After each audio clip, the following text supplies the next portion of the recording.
السلام عليكم ورحمة الله وبركاته.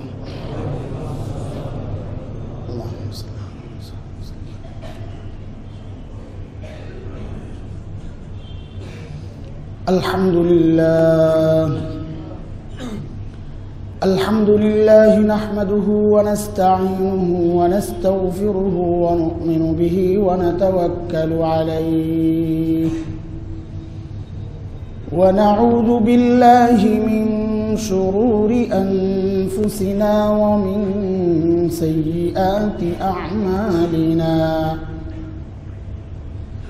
من يهده الله فلا مضل له ومن يضلله فلا هادي له. وأشهد أن لا إله إلا الله وحده لا شريك له. وأشهد أن سيدنا وسندنا وحبيبنا ومولانا محمدا عبده ورسوله. اللهم صل على محمد وعلى آل محمد كما صليت على إبراهيم وعلى آل إبراهيم إنك حميد مجيد. اللهم بارك على محمد وعلى آل محمد كما باركت على إبراهيم وعلى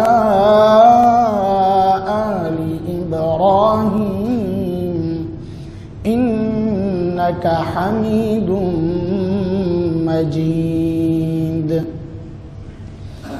أما بعد فأعوذ بالله من الشيطان الرجيم. بسم الله الرحمن الرحيم.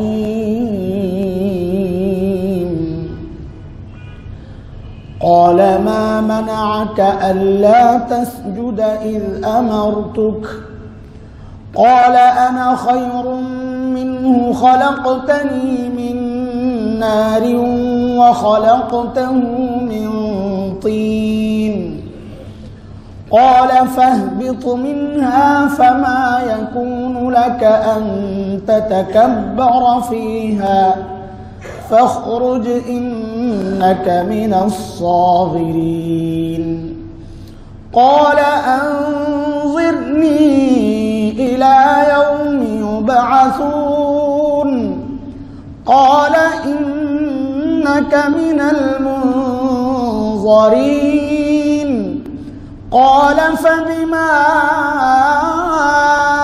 أغويتني لأقعدن لهم صراطك المستقيم ثم لآتينهم من بين أيديهم ومن خلفهم وعن أيمانهم وعن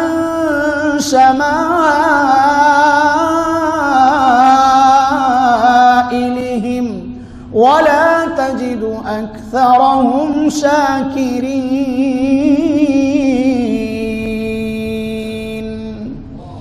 آمنت بالله صدق الله العلي العظيم. محترم حاضرين, হযরত আদম আলাইহিস সালাতু ওয়াস সালামের প্রসঙ্গ দিয়ে কোরআনের গল্প শোনাচ্ছি আপনাদের। কয়েকটা বিষয় আলোচনা হয়েছে যে এই ঘটনা থেকে আমাদের জন্য কি শিক্ষা। প্রথম তো শিক্ষা পেয়েছি যে আল্লাহ তাআলা মানুষের বৈশিষ্ট্য বানিয়েছেন যে মানুষ শিক্ষিত হবে, মানুষ জাহেল থাকবে না, মূর্খ থাকবে না। এটা প্রথম শিক্ষা। 2 নাম্বার, আমাদের দুনিয়ায় আসাটা উদ্দেশ্যহীন নয়, আমরা আল্লাহ তাআলার খলিফা হিসাবে দুনিয়ায় থাকব, আল্লাহর হুকুম মানব এবং প্রতিষ্ঠা করব। 3 নাম্বার বিষয় যেটা বুঝেছি ঘটনা থেকে, যে মানুষ হচ্ছে সর্বোত্তম এবং সবচেয়ে সুন্দর। এটা হচ্ছে মানুষের জন্য আল্লাহর পক্ষ থেকে বিরাট নেয়ামত। এই নেয়ামতের নাশুকুর যারা করবে, আল্লাহ আবার তাদের সম্পর্কেই বলেছেন তারাই হবে সবচেয়ে নিকৃষ্ট মখলুক। এটা জেনেছি। 4 নাম্বার জেনেছি, সর্বপ্রথম গুনার জন্য মানুষের যেই 2টা বদগুণ, মখলুকের যেই 2টা খারাপ গুণ, খারাপ স্বভাব সর্বপ্রথম গুনাহ করতে উৎসাহিত করেছে, সেটা হচ্ছে অহংকার এবং হিংসা। এই 2টা বদ স্বভাব ইবলিসকে আল্লাহর হুকুম অমান্য করার জন্য উৎসাহিত করেছে। তো সর্বপ্রথম গুনাহ করেছে ইবলিস, তাকে ওই গুনাহ করার জন্যে যেই বদ স্বভাবগুলো উৎসাহিত করেছে, সেই 2টা বদ স্বভাব হচ্ছে অহংকার আর হিংসা। 5 নাম্বার এই ঘটনা থেকে আমরা যা জানলাম, কোরআনের আয়াত থেকে যা বুঝলাম, সেটা হচ্ছে আমি যে আয়াতগুলো তেলাওয়াত করেছি এই আয়াতগুলোর মধ্যে এই 5 নাম্বার বিষয়টা ক্লিয়ার হয়েছে। আল্লাহ ইবলিসকে জিজ্ঞেস করলেন, মা মানাআকা আল্লা তাসজুদা ইয আমারতুক, আমি হুকুম করার পরেও তুমি সেজদা কেন করলে না? তো এটার আলোচনা গত জুমায় হয়েছে যে ইবলিস জবাব দিয়েছে, আনা খায়রুম মিন খালাকতানি মিন নার ওয়া খালাকতাহু মিন তিন। দাবি করেছে যে আমি আদম থেকে উত্তম, আমি কেন সেজদা করব? তার দাবিটাও ভুল, দাবির পক্ষে যে দলিল দাঁড় করিয়েছে ওই দলিলটাও ভুল। দলিল কি? আপনি আদমকে মাটি দ্বারা সৃষ্টি করেছেন, আমাকে আগুন দিয়ে সৃষ্টি করেছেন, কাজে আমি উত্তম। তো দাবিটাও ভুল, দাবির পক্ষের প্রমাণটাও ভুল। এটা আলোচনা হয়েছে। তারপর আল্লাহ তাআলা বললেন, ক্বালা ফাহবিতু মিনহা, বের হয়ে যাও। ফামা ইয়াকুনু লাকা আন তাতাকাব্বারা ফিহা, এখানে বসে বসে অহংকার করবা, এটা চলবে না, বের হয়ে যাও। ফাইন্নাকা মিনাস সাগিরিন, তুমি লাঞ্ছিত, অপদস্থ, নিকৃষ্ট হিসাবে আমার পক্ষ থেকে স্বীকৃতি পাওয়া গেল, আজ থেকে তুমি অপদস্থই হবা। ইবলিস এই চান্সে হযরত হাকিম উলুমুত থানভী রাহমাতুল্লাহ আলাইহি বলেন, ইবলিস আল্লাহর কাছাকাছি থাকতে থাকতে আল্লাহর মিজাজ সম্পর্কে অবগত। ইবলিস জানে যে আল্লাহর জালালের যে সিফত, রাগ হওয়া, এটা যেমন আল্লাহর সিফত, আল্লাহর গুণ, সাথে সাথে আল্লাহর জামাল আর রহমত, আল্লাহর দয়া আর মায়ার খবরও ইবলিসের জানা আছে।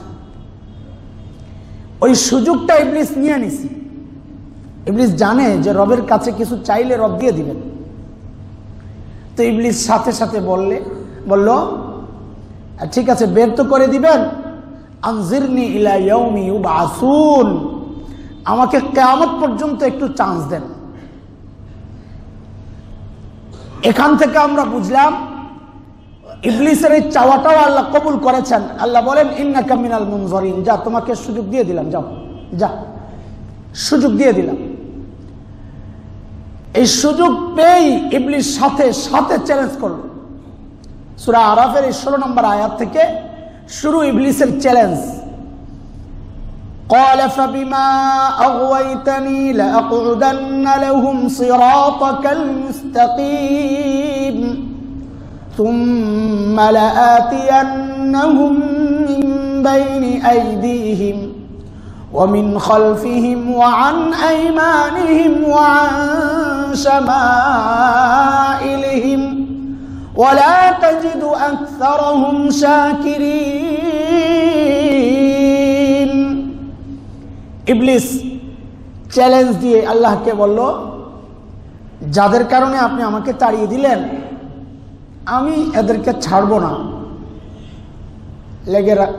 লেগে থাকবো। মুফাসসিরিনে কেরাম বলেন, এর থেকে কি স্পষ্ট হলো, বোঝা গেল কি? বোঝা গেল যে ইবলিস আমাদের আজীবন দুশমন, যেহেতু আল্লাহ সুযোগ দিয়ে দিয়েছেন।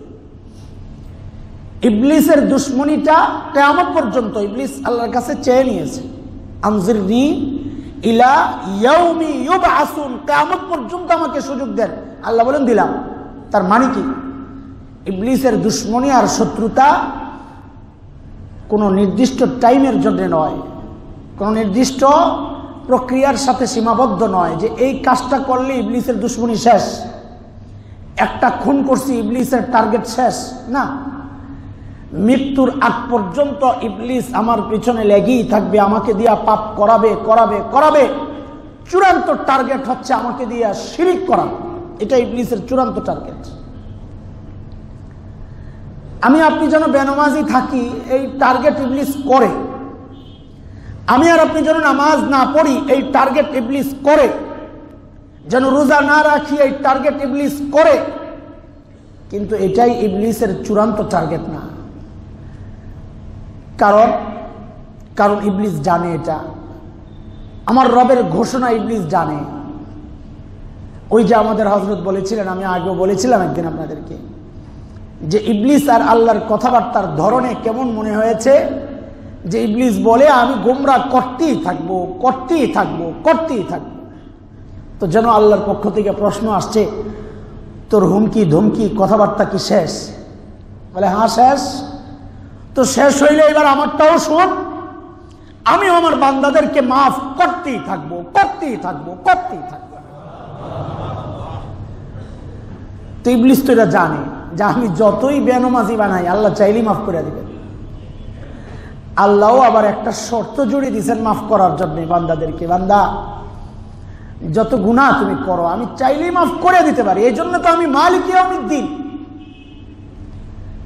এই জন্যই তো আল্লাহ নিজের পরিচয় দিয়েছেন, আল্লাহ মালিক ইয়াউমিদ্দিন, বিচার দিবসের মালিক।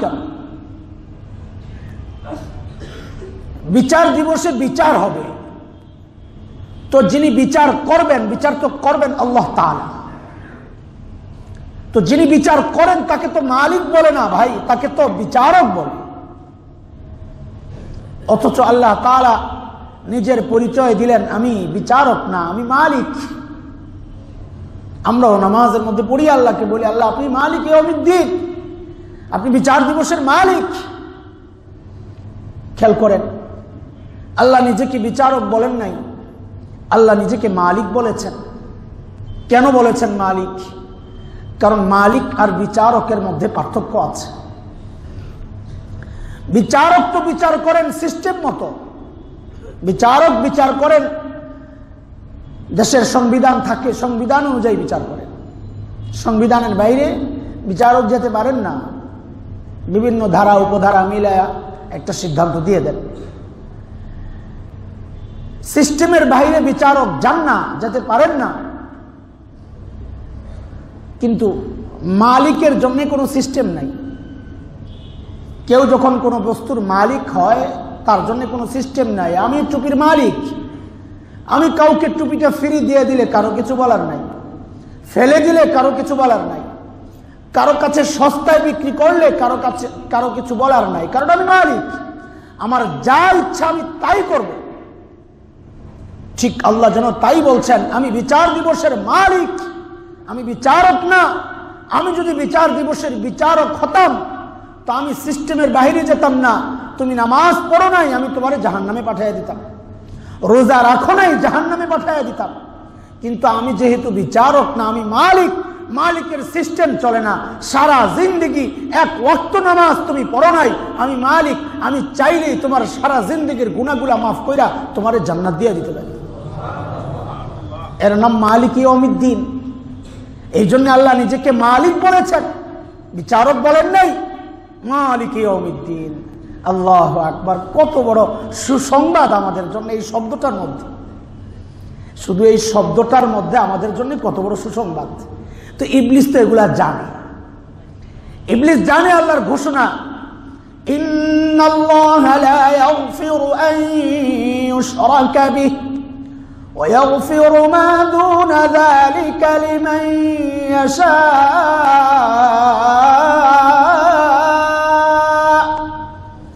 ওয়া মান ইউশরিক বিল্লাহি ফাকাদ যাল্লা যালালান বাঈদা। আল্লাহ বলেছেন, বান্দা তুমি যত গুনাহ করো, আমি আল্লাহ আছি না উপরে গফফার, আমি চাইলেই তোমার সব গুনাহ মাফ করে দিতে পারি, সব। তবে শিরিক করলে আমি ছাড়বো না, শিরিক করলে ছাড়বো না। হ্যাঁ, এর সাথে শিরিকের সাথে শিরিক একটা বিষয়, এর দ্বারা ঈমান ভঙ্গ হয়। ঈমান ভঙ্গের আরো অনেকগুলো কারণ আছে, সবগুলোই এর অন্তর্ভুক্ত। মুহাক্কিকিনরা প্রায় 10টা বড় বড় কারণ উল্লেখ করেছেন ঈমান ভঙ্গের। এর একটা বিখ্যাত গ্রন্থ আছে, শেখ মোহাম্মদ বিন আব্দুল ওয়াহাব নজদি রহমতুল্লাহ আলাইহির একটা বইও আছে ছোট্ট, নওয়াকিজ ইসলাম, ব্যাখ্যা সহ অনুবাদও পাওয়া যায়। ঈমান ভঙ্গের কারণ বাংলায় পাওয়া যায়। ওই সবগুলাই এই শিরিকের অন্তর্ভুক্ত। শিরিক একটা ঈমান ভঙ্গের কারণ, আরো 9টা কারণ আছে। আল্লাহ তৌফিক দিলে ইনশাআল্লাহ একসময় এগুলা নিয়ে আলোচনা হবে, এগুলো বেশি জরুরি। বাকি আলোচনাগুলো খুব রিস্কি, সময়ের প্রেক্ষাপটে রিস্কি, যে এগুলো অনেকে মানতে কষ্ট হবে। কারণ দেখা যাবে ঈমান ভঙ্গের যে কারণগুলো আছে, শুধু এই সমাজের মানুষ না, আমার সমাজের বহু মানুষেরও ঈমান নাই, দেখা যাবে স্পষ্ট। এগুলো মানতে বড় কষ্ট হয়, কিন্তু আমরা স্পষ্ট দেখতে পাই এই ঈমান ভঙ্গের কারণ এই মৌলবীর মধ্যেও আছে, স্পষ্ট দেখতে পাই। কি বলবো বলেন? বললে তো আমি জঙ্গি হব, জঙ্গি, আমার বড় পরিচয়, আমি জঙ্গি। কারণ বর্তমান সময়ে আমি উপলব্ধি করি সবচেয়ে বড় মজলুম শব্দের নাম হচ্ছে জিহাদ, সবচেয়ে মজলুম শব্দ। আর এই জিহাদের অপব্যাখ্যা আর কোরআনের জিহাদের হুকুমগুলোকে এমন ভাবে ঘুরাইয়া পেঁচাইয়া অন্যদিকে নিয়ে যায় ভালো ভালো মানুষ, স্পষ্ট কোরআনকে বিকৃত করার শামিল, এগুলোও ঈমান ভঙ্গের কারণ। বললে মুরিদরা সহ, তার অনুসারী অনুগামীরা সহ সবাই মিলে আমাকে শকুনের মতো খাবলে খাবে, আমার এই পুরা উল্টা জঙ্গি বানায় দেবে। তারপরেও তো কিছু বলতে হবে, কারণ আমার সামনে মানুষগুলা ঈমান ভঙ্গের কারণের মধ্যে জড়াইয়া বেঈমান হইয়া কবরে যাবে। আমি নিজের ভয় কইরা এই মানুষটার জাহান্নামের ভয় করলাম না, আমাকে আল্লাহর কাছে জবাব দিতে হবে ভাই। এই জন্য বলবো ইনশাআল্লাহ, যা হয় হবে, বলতে হবে ইনশাআল্লাহ। শুনতে তো ভয় নাই নাকি? আমার বলতে ভয় নাই, আপনাদের শুনতে ভয় না লাগলে আমার বলতে ভয় নাই। কোরআনের কথা বলবো, এখানে ভয়ের কি আছে? ভয় তো উল্টা তাদের করা উচিত যে আমরা কোরআনের অপব্যাখ্যা কইরা রবের শত্রু হইতেছি। ভয় তো তাদের করা উচিত আমি রবের পক্ষে কথা বলি, আমি কেন ভয় করব? উল্টা হয়ে গেছে এখন সমাজ। ওই যে আমি বলি আপনাদেরকে, যুগ পাল্টাইছে এখন। ভয় করার কথা কাদের, ভয় করে কারা? কারণ সব উল্টে হয়ে গেছে। আগে কপি জ্বলতো, আগুন থাকতো উপরের দিকে, এখন লাইট জ্বলে নিচের দিকে। দেখছেন ওই যে লাইট জ্বলে, হারিকেন জ্বালাইতেন আগুন কোন দিকে থাকতো, কপি জ্বালাইতেন আগুন কোন দিকে থাকতো। এখন দুনিয়া উল্টে হয়ে গেছে। আল্লাহ আল্লাহ হেফাজত করুক। ভুল বুঝলেন না আপনারা, ভুল বুঝলেন না। আমি জঙ্গি নেতা না ভাই, আমি কোনো সন্ত্রাসী গোষ্ঠী আপনারা যাদেরকে মনে করেন এদের কেউ না। আমি কোরআনের পক্ষের একজন মানুষ। কোরআনের চরম বাস্তবতাগুলো অস্বীকার করা, এড়াইয়া দিয়া, অ্যাভয়েড করা অথবা অপব্যাখ্যা দিয়া, দুইটাই ভয়ঙ্কর। তো অপব্যাখ্যাটা বেশি ভয়ঙ্কর। তুমি পারো না, চুপ থাক। আমি জিহাদি কোনো গ্রুপের সাথে যুক্ত হই নাই, কোথাও জিহাদ করতে পারি নাই, সুযোগ নাই। এটা আমার দুর্বলতা, আমি বলি এটা আমার দুর্বলতা। কিন্তু তাই বইলা এগুলাকে অস্বীকার করব আর ওই ইহুদি নাসারাদের সুরে সুর মিলাইয়া জিহাদকে জঙ্গিবাদ বানাইয়া দিবার, সন্ত্রাস বানাইয়া দিব, আল্লাহ হেফাজত করুক, একজনেরও ঈমান থাকবে না। কারণ এই হুকুমগুলা কোরআনের হুকুম। এগুলা মৌলবীরা অজাহাতি জোর করে করে এই হুকুমগুলা বানান নাই, এই হুকুমগুলা আল্লাহ নিজে পাঠাইছেন। সাবধান সাবধান, করি না এক জিনিস চুপ থাকি, করি না এক জিনিস চুপ থাকি। চুপ থাকলেও বাঁচার একটা রাস্তা আছে। হ্যাঁ, পিঠা একটা খাবো, চুপ কেন রইলি? পিঠা একটা খাবো, কিন্তু ওই পিঠাটা চিরস্থায়ী জাহান্নামের পিঠা না। কিন্তু যদি উল্টাপাল্টা বক্তব্য দেই তাইলে কিন্তু জাহান্নামের স্থায়ী ব্যবস্থা হয়ে যাবে। তার চেয়ে ছোট বড় পিঠা খাইয়া কোন রকমে যদি জান্নাতে জান্ডা লইয়া বাইচা যেতে পারি তো আলহামদুলিল্লাহ। আমাদের বড়রা ওইভাবে চিন্তা করছেন যে কোন রকমে জান্নাতে যাইতে পারলেই হয়। হাকিমুল উম্মত বলেছেন এরকম, বুজুর্গরা বলতেন আল্লাহ ও কত কিছু তুমি দিবার জান্নাতে নেয়ামত, আমারে খালি কোন রকম ঢুকাইয়া দিও, এত কিছু না দিলেও চলবে। এত কিছু না পাইয়া জান্নাতে যাইয়া কি করবা? বলে ওই যে তোমার নেককার বান্দা যাদেরকে এত কিছু দিবা আমি ওদের জুতা ঠিক করবো। সুবহানাল্লাহ, সহজ কথা, আমি জুতা ঠিক করবো, তোমার তো সমস্যা নাই। আর জান্নাতে জুতা ঠিক করার কোনো ব্যবস্থা নাই, জুতা অটোমেটিক আইসা পড়বে যদি পড়তে মনে চায়। জান্নাতে কাউকে হুকুম দেওয়ার কোনো ব্যবস্থা নাই, চিন্তা করলেই আইসা যাবে। সুবহানাল্লাহ, হায় আল্লাহ, কোথায় ছিলাম, কোথায় চলে গেছি আল্লাহ জানে। আবার পিছনে যাই, চলেন। ইবলিস জানে আল্লাহ শিরিক করলে আল্লাহ ছাড়েন না। শিরিক ঈমান ভঙ্গের একটা প্রথম, একদম সর্বপ্রথম কারণ হচ্ছে ঈমান ভঙ্গের শিরিক। হ্যাঁ, শিরিকের অনেক প্রকার আছে, যখন আলোচনা হবে তখন এই প্রকার সহ আলোচনা হবে ইনশাআল্লাহ। ঈমান ভঙ্গের একটা বড় কারণ শিরিক, এটা ইবলিস জানে। আর জানে বলে ইবলিসের চূড়ান্ত টার্গেট আমাকে আপনাকে বেনামাজি বানানো না। সে জানে একটা লোক সারা জিন্দেগি নামাজ পড়ে নাই, সারা জিন্দেগি নামাজ পড়ে নাই, কিন্তু নামাজকে অস্বীকার করে নাই। অস্বীকার করলে কিন্তু আবার এটাও ঈমান ভঙ্গের কারণ। অস্বীকার করে নাই, নামাজ পড়ে নাই। হ্যাঁ, নামাজ পড়ে নাই, অস্বীকার করে নাই, তাচ্ছিল্য করেছে, ওটাও ঈমান ভঙ্গের কারণ। তাচ্ছিল্য করে নাই, জরুরত মনে করে নাই, নামাজ পড়ে কি হবে, ওটাও ঈমান ভঙ্গের কারণ। আল্লাহ, কি যে অবস্থা আমাদের আল্লাহই জানে। দাড়ি, টুপি, জুব্বা, পাগড়ি, এগুলা তো ঈমানের আলামত, প্রকাশ পায় ঈমান এগুলা দিয়া, এগুলাই ঈমান না। ঈমান তো ভিতরের জিনিস। আমার বিশ্বাস ওইটাই সব। ওই জায়গায় গন্ডগোল লাগলে উপরে দিয়া দাড়ি, টুপি, জুব্বা সব। ইবলিসের জুব্বা আমার আর আপনার চেয়ে বড় কম ছিল না, ইবলিসের পাগড়ি আমার আর আপনার চেয়ে কম বড় ছিল না। ইবলিস আমার আর আপনার চেয়ে সেজদা কম করে নাই, তারপরও বেঈমান আল্লাহর হুকুম ডাইরেক্ট অস্বীকার করেছে মানার জন্য। আল্লাহ আল্লাহ আল্লাহ হেফাজত করুক, আল্লাহ হেফাজত। আমাদের বড় ভয় লাগে ভাই, উম্মতের হালত দেখলে আমাদের ভয় লাগে। এই জন্য নিজের ভয়ের চিন্তা না করে কথাগুলো বলি, আপনারা কষ্ট নিয়েন না ভাই। আমল কম করেন, কিন্তু বেঈমান হইয়া কবরে যাওয়া যাবে না। আমল কম করেন, করতে পারেন, তওবা করলে আল্লাহ মাফ করে দিবেন, কিন্তু বেঈমান হইয়া কবরে যাওয়া যাবে না। বড় স্পর্শকাতর বিষয় এটা। এই জন্য ইবলিসের চূড়ান্ত টার্গেট হলো আমাকে আপনাকে দিয়া শিরিক করাবে, এটা ইবলিসের টার্গেট। ইমাম গজালি রহমতুল্লাহ আলাইহি বলেছেন, ইবলিস এমন এক শত্রু, দুনিয়ার সমস্ত শত্রুদের চেয়ে ইবলিসের শত্রুতা একটু ব্যতিক্রম, একটু না পুরোপুরি ব্যতিক্রম। দুনিয়ার সমস্ত শত্রুদেরকে ম্যানেজ করা যায় কি দিয়ে? শত্রুতার কারণটা কি, ওই কারণটা সরাইয়া দাও, শত্রুতা শেষ। জায়গা জমির কারণে শত্রুতা, তো ভাই নাও তোমার জমিন, তুমি নিয়ে যাও, শত্রুতা শেষ।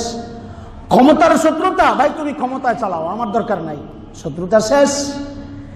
দুনিয়ার যত শত্রুতা আছে সমস্ত শত্রুতা মিটানো যায়। ইমাম গাজালি বলেন, ইবলিস এমন এক শত্রু যার শত্রুতা মৃত্যুর আগ পর্যন্ত তুমি মিটাইতে পারবা না। সে তোমার শত্রু থাকবেই, তার সাথে খাতির পাতাইতে যাবা, সে তোমার আরো বেশি ক্ষতি করবে। যে দোস্ত আসেন, আপনার একটা কথা আজকে শুনি, আর পরের দিন কিন্তু আর আইসেন না। আজকে আপনি আমারে নফল নামাজ পড়তে নিষেধ করছেন, মানলাম, পড়লাম না আজকে তাহাজ্জুদ, কিন্তু কালকে থেকে আর আমার কাছে আইসেন না। ইবলিস কয়, ঘর চিনলাম উস্তাদ, কালকে আইসা আপনার ফজর নামাজের সুন্নত বাদ দেওয়া হবে। আপনি বলবেন, উস্তাদ আমি আজকে আপনার কথা শুনি না, ফজর নামাজের সুন্নত বাদ দিলাম, যান, কালকে থেকে আর আসবেন না। ইবলিস কালকে আইসা আপনাকে ফজর নামাজের জামাত বাদ দেওয়া হবে। আপনি বললেন ঠিক আছে, আপনি যেহেতু আবেদন করেছেন মানলাম, ফজরের নামাজ জামাতে পড়লাম না, কালকে থেকে আর আসবেন না। ইবলিস পরদিন এসে আপনাকে ফজরের নামাজই কাজা করাবে। আপনি বললেন মানলাম, কাজা করলাম, কালকে থেকে কিন্তু আর আসবেন না। ইবলিস আইসা তারপর দিন আপনাকে আর কাজা করাবে না, ফজর নামাজ বাদ দিয়ে দাও। আপনি তাকে আশ্রয় দিলে সে আরো জেকে বসে। এটা ইবলিসের চরিত্র। কোনোভাবে তার সাথে আপোষ করার কোনো সুযোগ নাই। আপোষ সে তখনই করবে যখন আপনাকে জাহান্নামে স্থায়ীভাবে পাঠাইয়া সে শান্তি পাবে, তখন তার আপোষ। যাহা এইবার কি আপোষ করবার করো। বলে আপোষ হইল তুমিও জাহান্নামী আমিও জাহান্নামী, দুই ভাই একসাথে মিল্লা জাহান্নামে থাকবো, এটাই আপোষ। একসাথে থাকবো জাহান্নামে, এটাই চূড়ান্ত আপোষ ইবলিসের। এছাড়া বিকল্প কোনো আপোষ নাই ইবলিসের। আল্লাহ, বাঁচার উপায় কি? এত বড় শত্রু, বাঁচার উপায় কি? যেই শত্রু আমাকে জাহান্নামে নিয়ে যায়। আল্লাহ কত ভাবে সতর্ক করেছেন, সুবহানাল্লাহ। সূরা ফাতির, সূরা ফাতির 22 নম্বর পারা 6 নম্বর আয়াত, রব বলেছেন ইন্নাশ শাইতানা লাকুম আদু ফাত্তাখিযুহু আদুওয়া ইন্নামা ইয়াদউ হিজবাহু লিয়াকুনু মিন আসহাবিস সাঈর। আল্লাহ বলেন নিশ্চয়ই নিশ্চয়ই ইবলিস তোমাদের শত্রু। আল্লাহ বলতেছেন ফাত্তাখিযুহু আদুওয়া, আমি আল্লাহ শত্রু নির্ধারণ করলাম, তুমি আবার গোপনে গোপনে বন্ধু বানাইও না। তুমিও ফাত্তাখিযুহু আদুওয়া, তুমিও তাকে দুশমন হিসাবে গ্রহণ করবা, নাইলে ইন্নামা ইয়াদউ হিজবাহ, সে কিন্তু তার দলের লোকদেরকে আহ্বান করে লিয়াকুনু মিন আসহাবিস সাঈর, যেন সবাই মিলে জাহান্নামী হয়ে যায়। এটা ইবলিসের চূড়ান্ত টার্গেট। দোস্ত, বাঁচবেন কেমনি? বাঁচার উপায় কি? এটা তো আরো মুশকিল কথা। শত্রু থেকে বাঁচার জন্য শত্রুর উপলব্ধি আমার থাকতে হবে, এই লোকটা আমার শত্রু, আমি জানলে না বাঁচবো। ইবলিস সম্পর্কে আমি জানলাম, কিন্তু ইবলিস তো দেখি না, ইবলিস তো দেখা যায়। এটাও কোরআনের কথা। সূরা আরাফ আয়াত নম্বর 27 8 নম্বর পারা, রব বলেছেন ইবলিসকে দেখা যায় না। ইয়া বনি আদম লা ইফতিনান্নাকুমুশ শাইতান কামা আখরাজা আবাওয়াইকুম মিনাল জান্নাহ ইয়ানজি'ু আনহুমা লিবাসাহুমা লিয়ুরিয়াহুমা সাওআতিহিমা ইন্নাহু ইয়ারাকুম হুয়া ওয়া ক্বাবিলুহু মিন হাইসু লা তারাউনাহুম ইন্না জাআলনাশ শায়াতিনা আউলিয়া লিল্লাযীনা লা ইউমিনুন।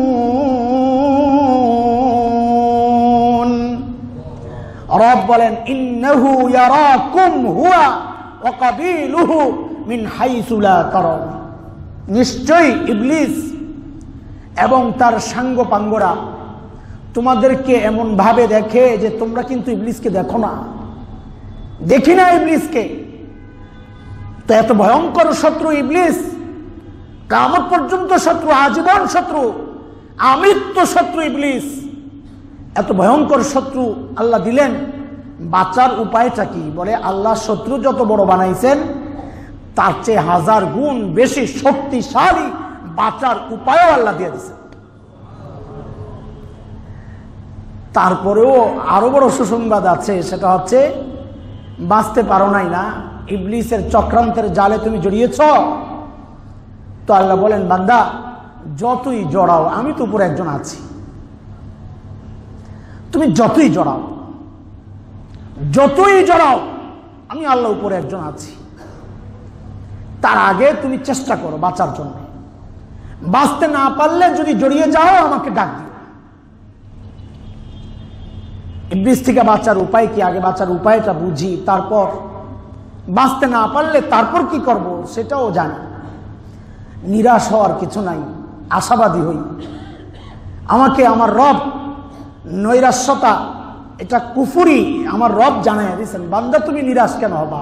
লা তাকনাতু মির রাহমাতিল্লাহ লা তাইআসু মির রাউহিল্লাহ, দুই জায়গায় বলেছেন আল্লাহ তাআলা। আল্লাহর রহমত থেকে নিরাশ হইও না। ইন্নাহু লা ইয়াইআসু মির রাউহিল্লাহি ইল্লাল কওমুল কাফিরুন।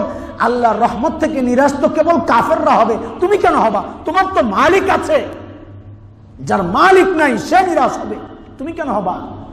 আহা, আমার রব আমাকে কত সুযোগ দিয়েছেন, কত মায়া করেন আমাকে, কত মহব্বত করেন। ইবলিস থেকে বাঁচার উপায় আমাদের বড়রা আমাদেরকে একটা উদাহরণ দিয়ে শিখিয়েছেন, আপনাদেরকেও আমি বলি, আপনারাও বুঝেন। যে একজন দোস্তের বাড়িতে গেছে বেড়াইতে, বন্ধুর বাড়িতে বেড়াইতে গেছে। এখন সচরাচর আমাদের সমাজের যে অবস্থা, বাড়িতে নিরাপত্তার জন্য কুকুর একটা পালে, ভয়ঙ্কর কুকুর। তো বন্ধু যখন কলিং বেল টিপেছে, কুকুর তো ভিতর থেকে ঘেউ ঘেউ করে চিৎকার চেঁচামেচি শুরু করেছে, কামড়াবে অবস্থা। তো বন্ধু তো ভয় পেয়ে গেছে, বলে এখন বন্ধুর সাথে সাক্ষাতের জন্য তার জন্য অপশন তিনটা। এই মুহূর্তে সে তিনটা কাজ করতে পারে, তার জন্য রাস্তা খোলা তিনটা। এক হচ্ছে এই চিন্তা করবে যে না, আমি বন্ধুর সাথে সাক্ষাৎ করব না, বাড়িতে চলে যাই। এটা একটা রাস্তা হতে পারে, যে বন্ধুর বাড়ির সামনে কুকুর বাঁধা, আমি বন্ধুর সাথে সাক্ষাৎ করব না, চলে যাই। এটা এক রাস্তা। দুই নম্বর রাস্তা হচ্ছে বন্ধু ওই কুকুর যেটা বেঁধেছে ওটাকে মেরে বন্ধুর সাথে সাক্ষাৎ করা, এটা একটা পথ। তিন নম্বর পথ হচ্ছে গেটের বাহির থেকে বন্ধুকে ডাক দেওয়া, দোস্ত তোমার কুকুরটা একটু সামলাও, ডাক দেওয়া। এটা একটা রাস্তা। রাস্তা মোট তিনটা। এক নম্বর রাস্তা বাড়ি চলে যাও। দুই নম্বর রাস্তা কুকুরকে মেরে দোস্তের সাথে সাক্ষাৎ করো। তিন নম্বর রাস্তা নিচের থেকে বন্ধুকে ডাক দেওয়া, গেটের বাহির থেকে দোস্তকে ডাক দেওয়া, দোস্ত তোমার কুকুরকে একটু সামলাও। তো কোন রাস্তাটা সহজ আমরা দেখি বুঝি। পেছনে চলে গেলে দোস্তের সাথে তো জিন্দেগিতে সাক্ষাৎ হবে না, কাজে ওইটা বাদ। কুকুরকে মারতে গেলে এটাও আমার পক্ষে সম্ভব না। কেন? কারণ বন্ধু এমন কুকুর বাঁধে নাই যাকে ধরাশায়ী করা যাবে। সে তো বাঁধছে ওই রকম কুকুর যে চোর ডাকাত অপরিচিত মানুষকে পরাজিত করবে, ওই রকম একটা শক্তিশালী কুকুরই তো বাঁধছে, ওইটাও বাদ। সবচেয়ে সহজ রাস্তা হচ্ছে নিচ থেকে দোস্তকে ডাকা, বাহির থেকে বন্ধুকে ডাকা, বন্ধু তোমার কুকুরটা একটু সামলাও না, আমি আসছি।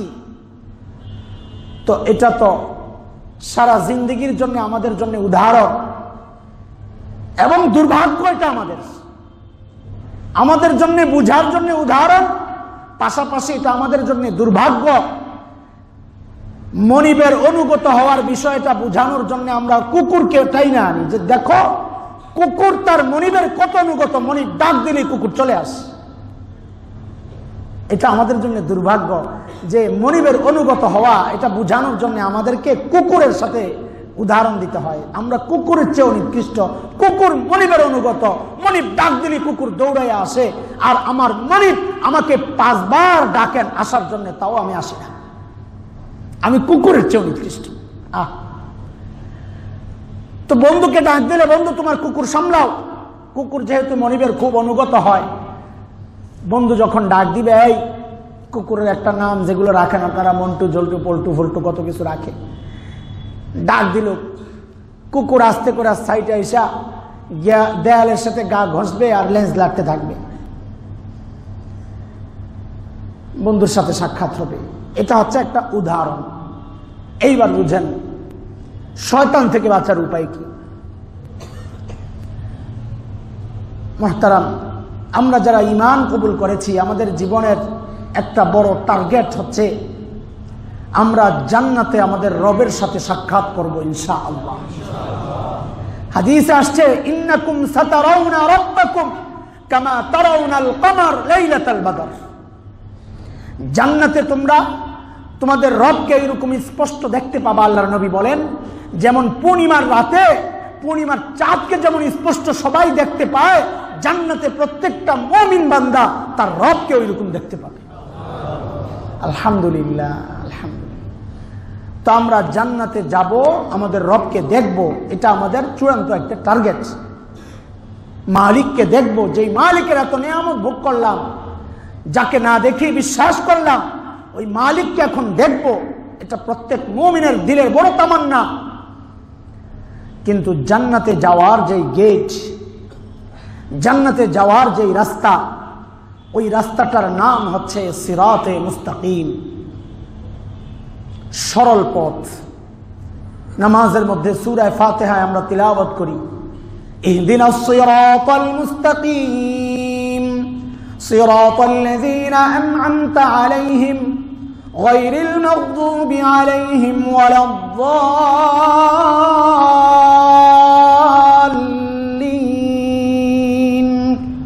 পড়িয়াল, আল্লাহ আমাকে সরল পথ দেখাও, জান্নাতে যাওয়ার রাস্তাটা আমাকে দেখায়া দাও। সিরাতে মুস্তাকিমের অন্য ব্যাখ্যা, লম্বা ব্যাখ্যা আগেও আলোচনা হয়েছে, আবারও চলতে থাকবে ইনশাআল্লাহ। প্রসঙ্গক্রমে কখনো আসলে আবার আলোচনা হবে ইনশাআল্লাহ। তো ওই সরল রাস্তা, যেটা জান্নাতে যাওয়ার যে রাস্তা, যে রাস্তা দিয়ে গিয়ে আমি বন্ধুর সাথে সাক্ষাৎ করব, ইবলিস কিন্তু ওই জায়গায় হামলাটা করেছে। সূরা আরাফ আয়াত 16 যেটা তিলাওয়াত করেছি আজকে, ইবলিস রবকে চ্যালেঞ্জ করেছে, ক্বালা ফাবিমা আগওয়াইতানি লাআকউদান্না লাহুম সিরাতাকাল মুস্তাকিম। কোরআনে কারীমের তাফসীর যাদের ভাষায় আছে এগুলো দেখবেন, পড়বেন, ভালো লাগবে। সূরা আরাফ 8 নম্বর পারা 16 নম্বর আয়াত, আরো আগে থেকে শুরু হয়েছে পুরা প্রসঙ্গটা। এইখানে ইবলিস কি বলে, আল্লাহ যাদের কারণে আপনি আমাকে তাড়াইয়া দিলেন, এরা যেই রাস্তা দিয়ে আপনার কাছে আসবে, সিরাতে মুস্তাকিম, লাআকউদান্না লাহুম, আমি ওই রাস্তার মধ্যে বসে যাব, আসতে দিব না। মানে কি, দুস্তের বাড়ির সামনে শয়তান নামক কুত্তা বাঁধা, ওই উদাহরণ মনে করেন। এবার এখন আপনার জন্য অপশন 3টা। আপনি বলবেন যে না, যেই রাস্তায় শয়তান বসা আমি ওদিকে যাব না, বাড়ি চলে যাই। এটা কোনো মুমিনের তামান্না হতে পারে না। মুমিনের তামান্না হইল ওই রাস্তা জয় করে আমি আমার হাবিব, আমার মাহবুব, হাবিব নয়, আমি আমার মাহবুব আল্লাহর সাথে জান্নাতে গিয়া সাক্ষাৎ করব। এটা তো প্রত্যেকটা মুমিনের দিলের তামান্না।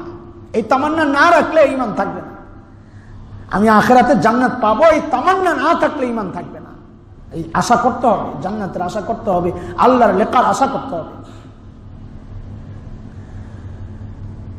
ইমানদারের আলামত বলেছেন রব, ইন্নাল্লাযীনা ইয়ারজুনা লিকা আল্লাহ। ইমানদারের আলামত এটা, আল্লাহর সাথে সাক্ষাতের আরজু তার থাকবে, তামান্না থাকবে, আকাঙ্ক্ষা থাকবে। তো এখন কুকুর তো বাঁধা, আপনি এখন তো কুকুর শয়তান বাঁধা, আমি কেমনে যাব আল্লাহর কাছে? শয়তান বাধা দেয়, আমি যাব না। এটা মুমিন বলতে পারে না। 1 নম্বর অপশন বাদ। 2 নম্বর অপশন, ওই কুকুরকে মারা, মেরে দোস্তের সাথে সাক্ষাৎ করা। এটা তো আগেই আমরা ক্লিয়ার করে আসছি, এটা তো এমন কুকুর যেই কুকুর দেখা যায় না, মুশকিল তো। এটা মারবেন কেমনে? কুকুর তো দেখা যায় না, বরং কুকুরের পাল্টা একটা হুমকি আছে আমাদের জন্য। 17 নম্বর আয়াত সূরা আরাফ, সুম্মা লাতিয়ান্নাহুম মিন বাইনি আইদিহিম ওয়া মিন খালফিহিম ওয়া আন আইমানিহিম ওয়া আন শামাইলিহিম ওয়ালা তাজিদু আকসারাহুম শাকিরিন। ইবলিসের চ্যালেঞ্জ, আমি আপনার বান্দাদেরকে নিয়ে কানামাছি বুবু খেলবো। কানামাছি বুবু বুঝেন না? ছোটবেলায় আমরা খেলেছি, বাচ্চারা চোখ বেঁধে দেয়, সামনে ধরতে গেলে পেছন দিয়ে গুতু মারে, পেছনে ধরতে গেলে ডান দিয়া, ডানে ধরতে গেলে বাম দিয়া। ইবলিস বলে আমি আপনার বান্দাদেরকে নিয়ে তাই করব। সুম্মা লাআতিয়ান্নাহুম মিন বাইনি আইদিহিম, কারণ তারা তো আমাকে দেখে না, তো চোখ বাঁধা। সহজভাবে বুঝানোর জন্য বললাম, ইবলিস এটা বলে নাই, তার বক্তব্যের বিষয়টা এমনই। আপনার বান্দা তো আমাকে দেখে না, তো এখন বলে সুম্মা লাআতিয়ান্নাহুম মিন বাইনি আইদিহিম, আমি সামনে দিয়ে হামলা করব, ওয়া মিন খালফিহিম, পেছন দিয়ে হামলা করব, ওয়া আন আইমানিহিম, ডান দিয়ে হামলা করব, ওয়া আন শামাইলিহিম, বাম দিয়ে হামলা করব। যাবেন কই? বাচ্চার উপায় নাই। তো বুঝা গেল ইবলিসকে সরাসরি মোকাবেলা করতে গেলেও আমি পারবো না। আমি ইবলিস দেখি না, ইবলিস আমাকে দেখে। আমি ধরতে যাব একদিক দিয়ে ইবলিসকে, ইবলিস গুতা মারবে আরেক দিক দিয়া। তো উপায়, রাস্তা আর একটা অপশন খোলা আছে, সেটা হচ্ছে বন্ধুকে ডাক দেওয়া, দোস্ত তোমার কুকুরটা সামলাও, আমি তোমার সাথে সাক্ষাৎ করতে চাই। এই কথাটাকে আরবি দিয়ে বলতে হবে ইনশাআল্লাহ। আল্লাহকে ডাক দিবেন, আল্লাহ তোমার কাছে আসতে চাই জান্নাতে, শয়তান তো আসতে দেয় না, আমি পানাহ চাই তোমার কাছে এই শয়তান থেকে, তুমি তোমার কুত্তা সামলাও, সোজা কথা, ইবলিস কুত্তা সামলাও, আমি আসতে চাই। এটাকে বলতে হবে আরবি দিয়া। আরবিটা কি আমরা জানি, আউযু বিল্লাহি মিনাশ শাইতানির রাজীম, আউযু বিল্লাহি মিনাশ শাইতানির রাজীম। মানিটা জানা আছে না? মানিটা হচ্ছে আল্লাহ, আমি পানাহ চাই আল্লাহর কাছে এই বিতাড়িত শয়তান থেকে। এটা তো বিস্তারিত অর্থ, আমি এটার সংক্ষেপ অর্থ বানাইছি, দোস্ত তোমার কুত্তা সামলাও। আউযু বিল্লাহি মিনাশ শাইতানির রাজীমের মানে কি? দোস্ত তোমার কুকুর সামলাও, আমি তোমার সাথে সাক্ষাৎ করতে চাই।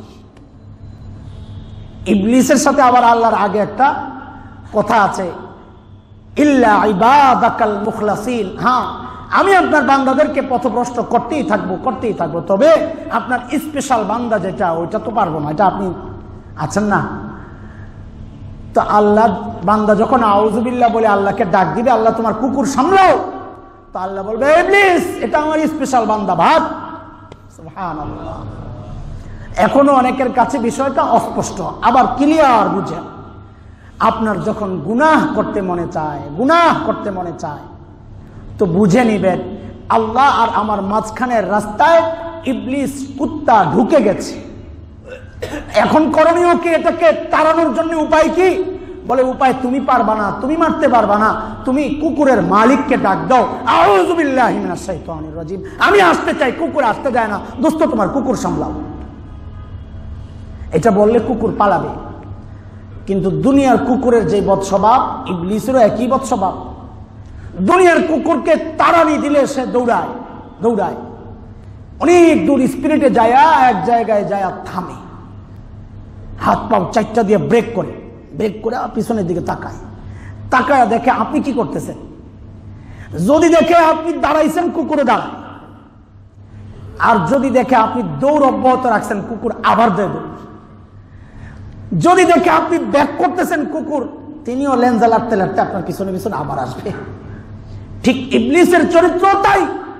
আউযুবিল্লাহ পরে ছেড়ে দিচ্ছেন, কুকুর তো দৌড় মারছে, কুকুর কিন্তু আবার আসবে। কেমনে বুঝবেন আসলো কি আসলো না?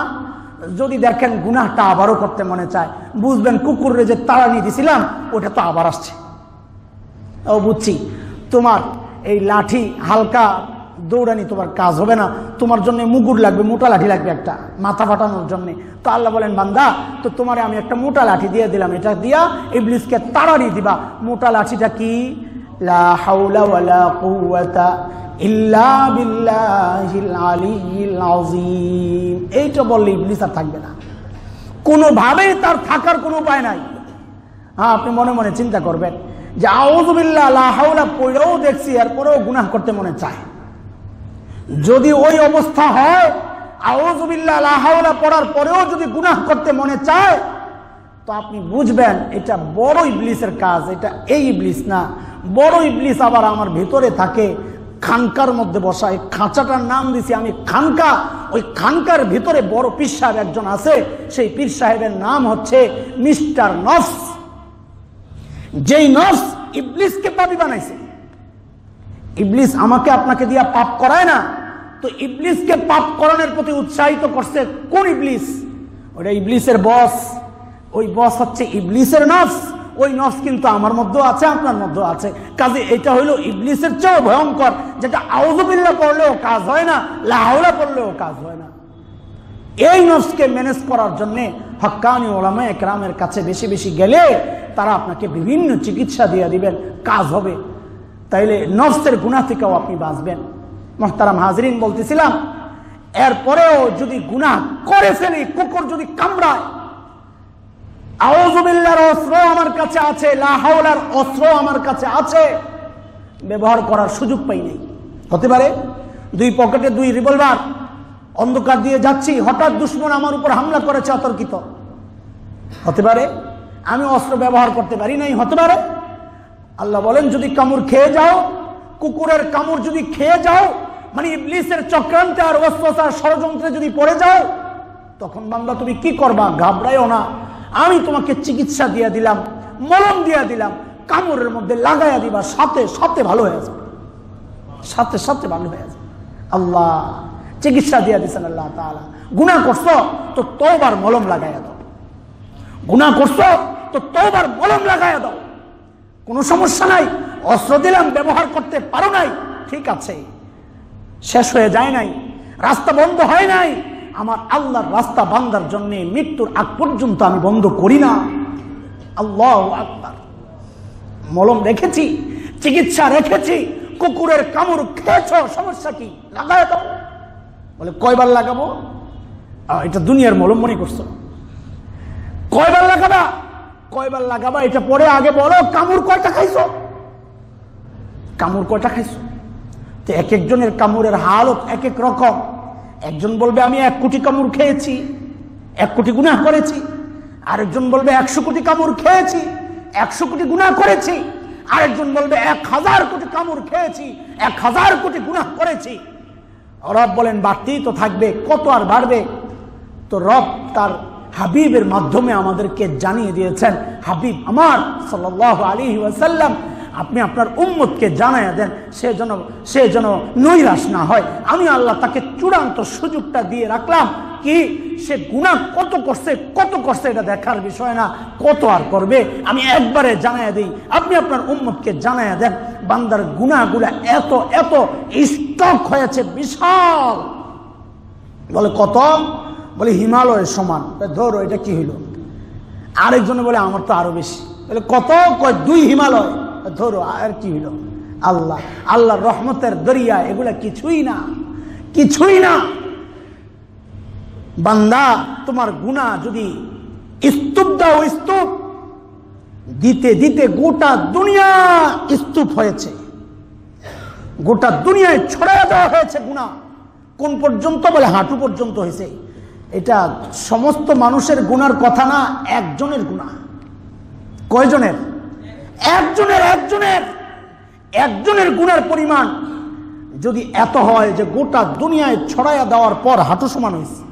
গোটা দুনিয়া কত মামুলি কথা, গোটা দুনিয়ার জমিন কত মামুলি কথা এটা। আল্লাহু আকবার। বলে ভরতে ভরতে বলে এরপর আরেকজন বলে আমার গুলা স্তূপ দিয়েছি, কোমর সমান হয়েছে। আরে ভাই জানি না এত গুনাহ করছি কিনা, এত গুনাহ কিভাবে সম্ভব?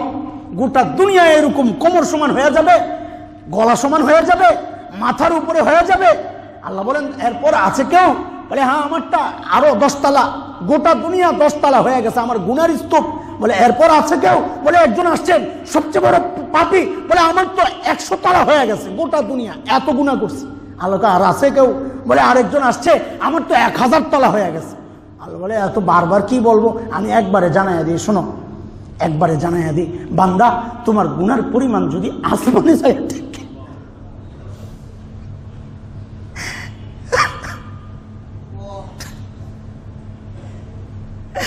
বান্দা তোমার গুনার পরিমাণ যদি আসমানে যায় ঠিক, তাও তুমি নিরাশ হইও না, আমারে একবার ডাক দিও, আমি তোমার সব গুনাহ মুছে দিব।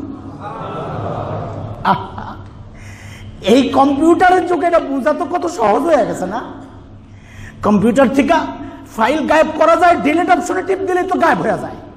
তো ডিলিট করার তো কত সিস্টেম, একটা ক্লিক করে, একটা সিলেক্ট করে ডিলিটে ক্লিক করলে একটা গায়েব হয়, 10টায় সিলেক্ট করে ডিলিটে টিপ দিলে 10টা গায়েব হয়।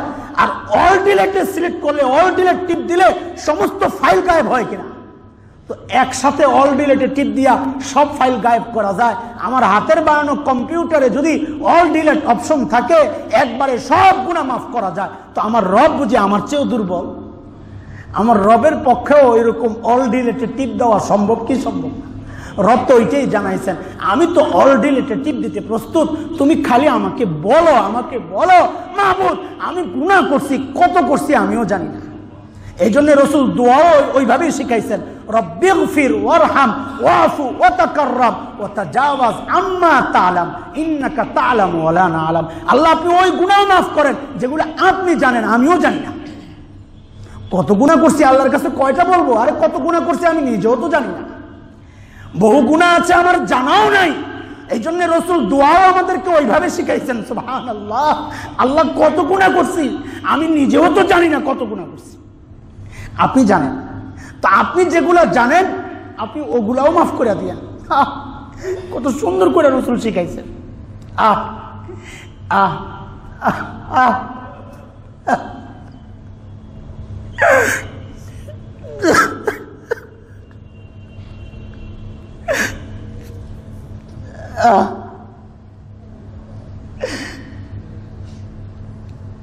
আল্লাহ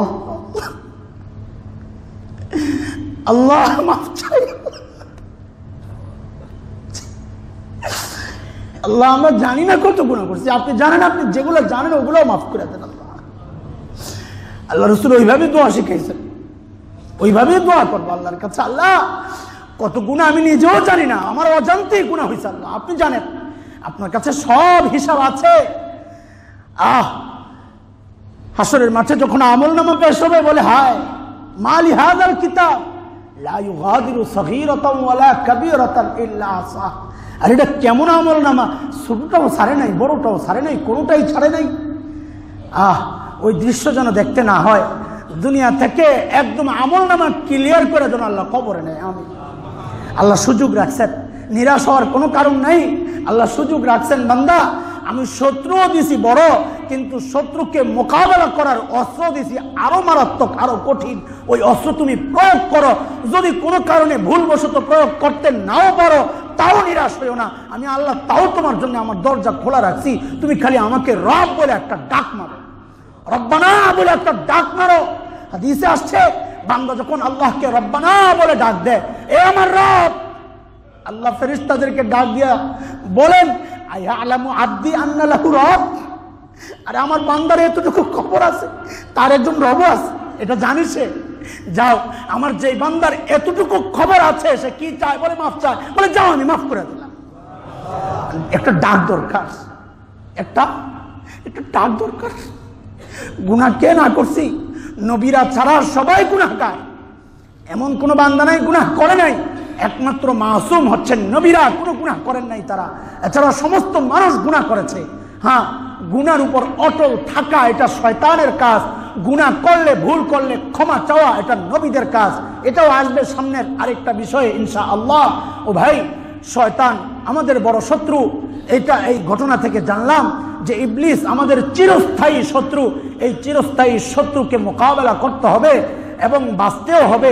আল্লাহ অস্ত্রও দিছেন, চিকিৎসাও দিছেন। আমরা কোনোটাই যদি গ্রহণ না করি তাহলে আমাদের মতো পুরা কপালার হতভাগা কে আছে? ওইটাই আল্লাহ বলেছেন, লাকাদ খালাকনাল ইনসানা ফি আহসানি তাকওয়িম সুম্মা রাদাদনাহু আসফালা সাফিলিন।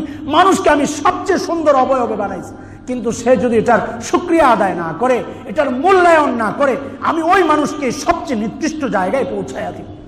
আল্লাহ তাআলা আমাদেরকে সবচেয়ে উৎকৃষ্ট মখলুক হিসাবে তার সামনে পেশ হওয়ার তৌফিক দান করেন। আমিন আমিন। ওয়া আখিরু দাওয়ানা আলহামদুলিল্লাহ।